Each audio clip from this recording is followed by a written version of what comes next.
Hi favorites, welcome to Second Bites with Sarah. Today we are making puff pastry Pop-Tarts.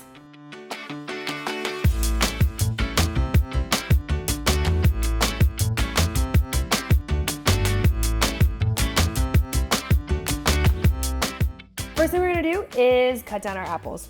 I like them in almost cubes if I can, and as uniform as possible. Once again, we are thinking about the bite we wanna take. I do not wanna bite into this Pop-Tart and have the apple kind of like pull, right? I want it to be a little bit more of a condensed filling. Leaving the skin on, let's get these diced up.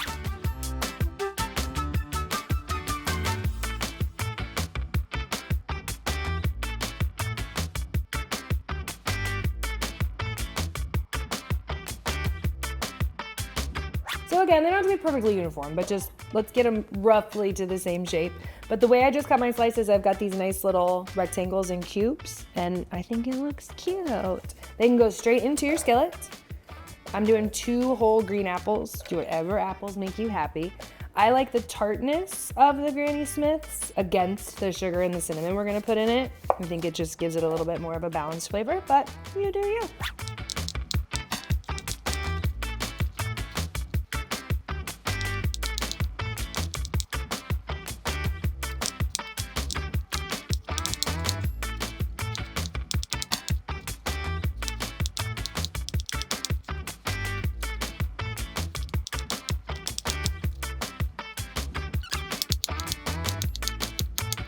All right, guys, apples are diced. I'm gonna take about 3 tablespoons of butter, nestle that down in there with its new best friend, the Granny Smith apple. Then we're gonna add some yummy, yummy spices and sugar in here. And this is just gonna hang out on the stove, medium low, and just get gooey. We're basically making like a pie filling. I usually make more on purpose. You probably could get away with 1 apple here. I did 2 because what I like to do with the extra filling, I like to put it on vanilla ice cream. So it's almost like a deconstructed like apple pie situation, maybe with some granola. You can also put it in your oatmeal. It's really, really good atop oatmeal. Roughly, maybe 1/2 cup of sugar, 1/4 to 1/2. Pinch of salt. Everything sweet. Give it some salt, friends. I'm gonna do cinnamon, a little bit of ginger, and then our secret weapon.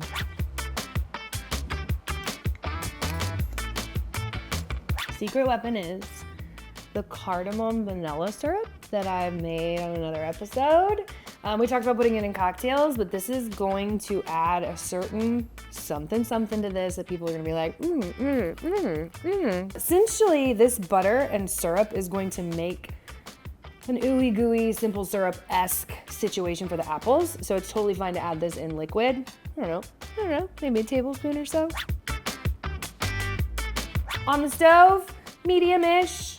All we're looking for is for it to hang out. The apples don't need to be like completely cooked through. In fact, I think they have a nice texture if they have a little bit of a bite when we're done all the way, and they're gonna hang out in the oven for a bit. So basically just looking for them to soften, for our butter and sugar to melt together and create that ooey gooey sauce we all love. Here we go.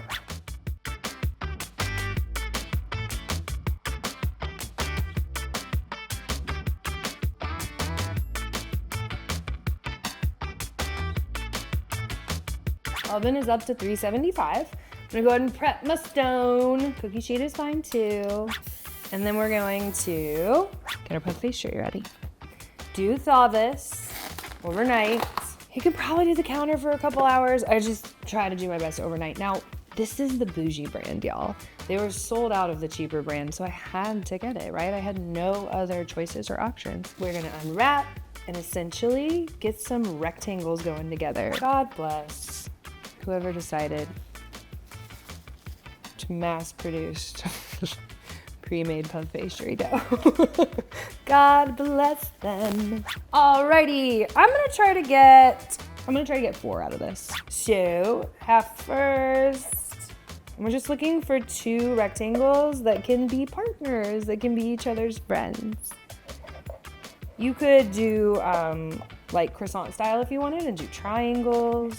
There's so many things you can do with puff pastry. The shape is honestly up to you, but we're going for that nostalgic kind of puff pastry Pop-Tart look. So these are just gonna hang out until it's time for the filling. grab a fork too. I also have my egg wash, which is a reminder is just 1 egg, splash of water, whisk, whisk, whisk, whisk, whisk. It's gonna make them shiny and pretty. And once our apples are done, we're gonna put just a little bit of vanilla in there too. Can bring that flavor up.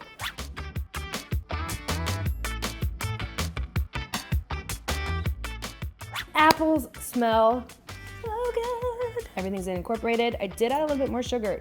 Just play with it, friends. I know you're like, well, Sarah, if you measured, then maybe we need to add more sugar later. I understand.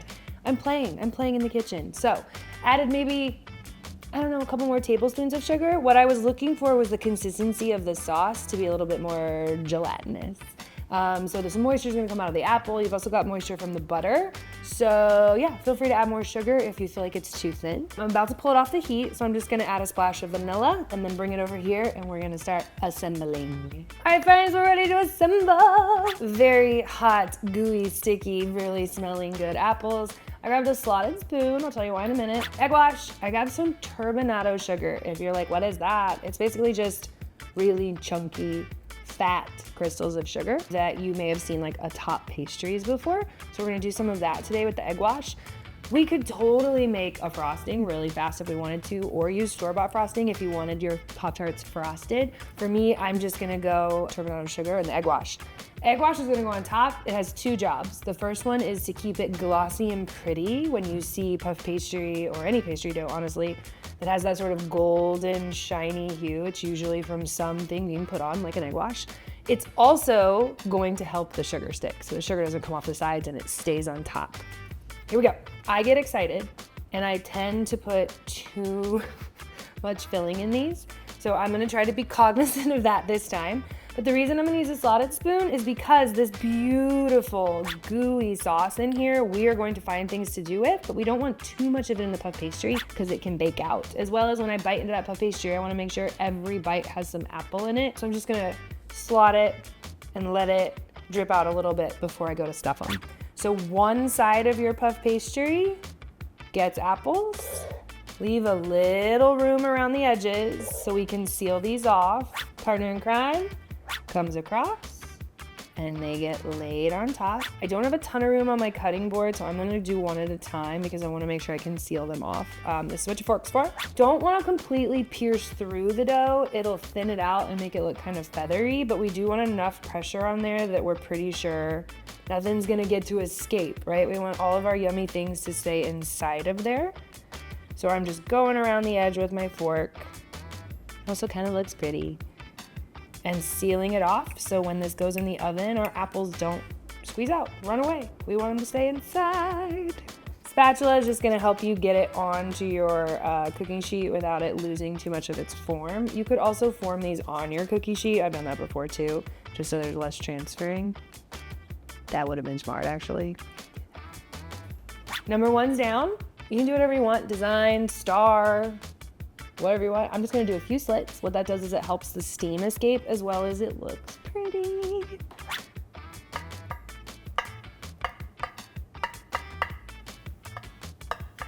All right, 1 down. I'm gonna keep going.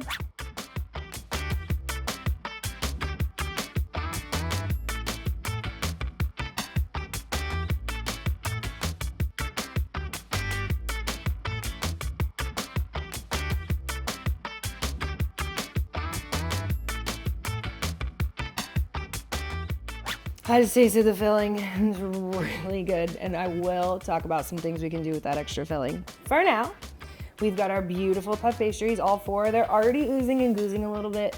I promise it'll be okay. As well as I pulled them a little because the dough is getting warm, which means it's getting stretchier, right? Because it's been out while I've been working with it. That makes sense. However, what I'm gonna do now is show you a little trick. I'm gonna actually pop them back in the fridge for like 5 minutes. Tops. What it does is it gives the butter a fighting chance. So the thing that makes puff pastry, those beautiful layers like in a croissant and the parts that flake off, right? The butter is doing that because this is butter, dough, butter, dough, butter, dough, butter, dough, butter, dough. The butter already coming up to room temperature means it's going to melt faster in there, which means less flake. So if I put this back in the fridge for a few minutes, the butter can solidify again and then it has more of a fighting chance in the oven, which means more flakes. okay? So they're a little stretchy pulley. We're all right though, because they're gonna go back in the fridge. Egg wash, turbinado sugar, in the fridge.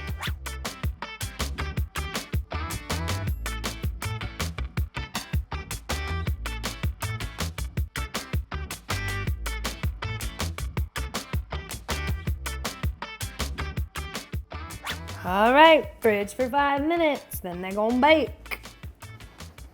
I wanna talk about that leftover apple. If you measured perfectly and you have no apple left, congratulations. There's a really good chance you probably have syrup left though. Save it. Again, I could put this in oatmeal. I could put this into like a cinnamon sugar cake or cupcakes. I could put it on top of yogurt. And once all the actual apples are gone and there's just some of that syrup left, what about an old fashioned? Use it as your simple syrup. Oh my God. There is so much flavor packed in here. So leftovers in this case are a very, very good thing. All right, friends, it smells really fucking good in here. They are done. We're just looking for golden brown on top. We went like 2 or 3 minutes longer than the 20 and they are great. There are some oozing out of the sides, but I'm kind of happy about it because it looks really sexy.